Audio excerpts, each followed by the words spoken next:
Okay, so I want to continue with some of the things I spoke about in the previous video. And what I really want to discuss is how to create dimension in your painting. And so there are simple ways to do that. And first, I think it's important to talk about the way that we see, the way that we process information. And so when you're looking at an object, whatever it is, a person's face or a still life or a landscape, and you're looking at that object and you're focused on it, everything else becomes out of focus. And in a sense, it becomes secondary. So of course, this was my chosen focal point for the painting. Okay?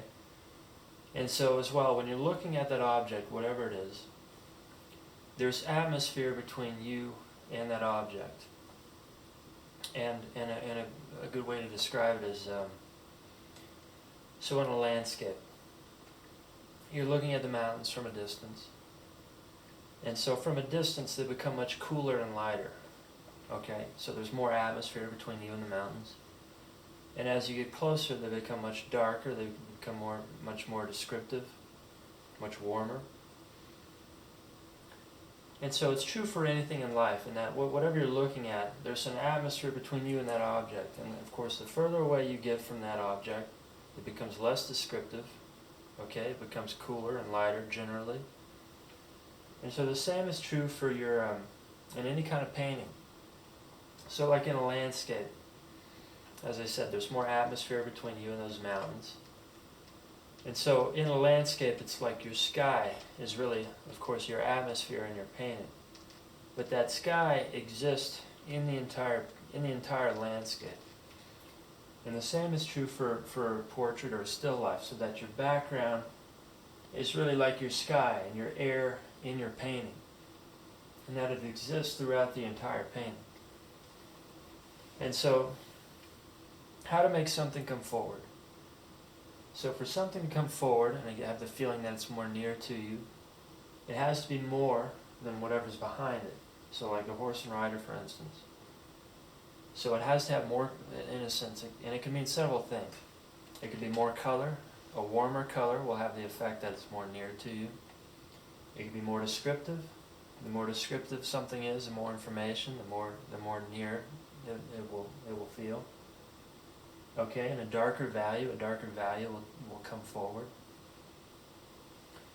All right, and so even a thicker paint application will come forward, and it could be the same value in color of paint, but if you apply it in a much thicker way, it will give the effect that it's much more near to you and more descriptive in a sense.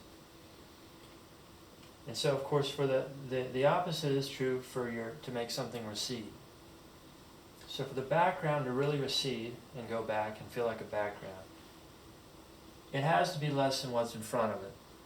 And so that can mean several things. It could mean less color, less descriptive, of course. So like when you're focused on this object, everything else will become less descriptive and out of focus. It could have less paint application, less contrast. All of these things will give the feeling that it's behind, and it exists behind that object, and that it exists in the atmosphere and in space. And so these are simple ways to create that illusion, because of course what we're doing is making a two-dimensional surface look three-dimensional. And so there's a few examples I can talk about in this painting. So like the foreground, for instance, that this, of course, being much nearer than what's behind. So there's more color, there's more paint application, and there's more contrast. And then as it goes back in space, even if it's a minuscule distance, that it's going back in space, there's more atmosphere. And so it becomes cooler and lighter as it goes back. So one way to do it is to cool it off, of course. And something lighter will go back, so like this dark, of course, comes forward, and then having a light behind. That's one way to create dimension. But the important thing is that you're not just copying the information you see, rather you're painting it as it exists in that space.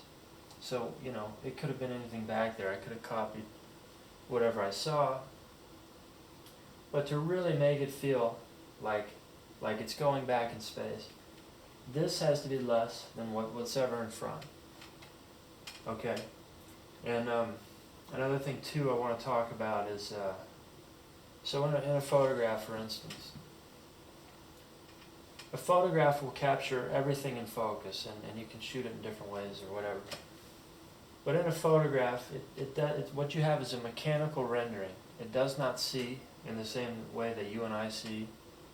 And so in a photograph, everything will tend to be in focus.